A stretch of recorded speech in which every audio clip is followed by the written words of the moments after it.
ఎన్నికల ముందు 42% రిజర్వేషన్లు ఇస్తామని కాంగ్రెస్ గొప్పలు చెప్పి బీసీలకు అన్యాయం చేసిందని కేటీఆర్ మండిపడ్డారు.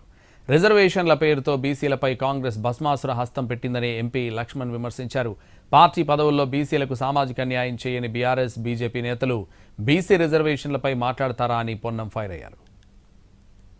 42% అని చెప్పి 160 కోట్లు ఖర్చు పెట్టి రాహుల్ గాంధీ శుభాషు ఇంతకంటే గొప్ప కార్యక్రమం లేదు అని రాహుల్ గాంధీ బీహార్లో డబ్బగొట్టి ఇచ్చేసిన 42% రిజర్వేషన్లని కాకమ్మ కథలు చెప్పి ఆఖరికి నిన్న పంచాయతీ ఎన్నికల నోటిఫికేషన్ ఇస్తే ఏం చేసిండ్రల్లా ఇదివరకు కేసీఆర్ ప్రభుత్వంలో ఇచ్చిన 24% రిజర్వేషన్లను తగ్గించి 17% చేసిండ్రు. ఇవాళ ఉద్యోగులతో పాటు స్థానిక సంస్థల్లో 42% రిజర్వేషన్లు కల్పిస్తామని మొదటి నుంచి కూడా ఊదరగొట్టి కాంగ్రెస్ పార్టీ చివరికి ఈరోజు చేతులెత్తేసి ఒక భస్మాసుర హస్తంగా బీసీల పట్ల కాంగ్రెస్ పార్టీ ఈరోజు మారుతూ ఉన్నది.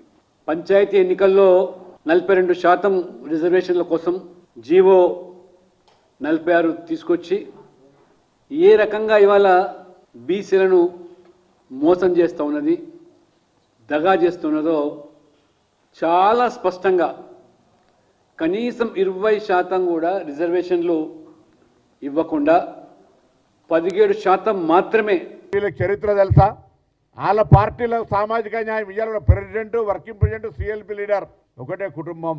భారతీయ జనతా పార్టీ సామాజిక న్యాయం మా అభ్యర్థి ముఖ్యమంత్రి బీసీల అభ్యర్థి చెప్పుకుంటారు. ఫ్లోర్ లీడర్ ఎవరున్నారు, పార్టీ అధ్యక్షుడు ఎవరు? ఇంత పెద్ద ఆర్గ్యుమెంట్ జరుగుతుంటే మీకు మాట్లాడే నైతికత హక్కెక్కడిది?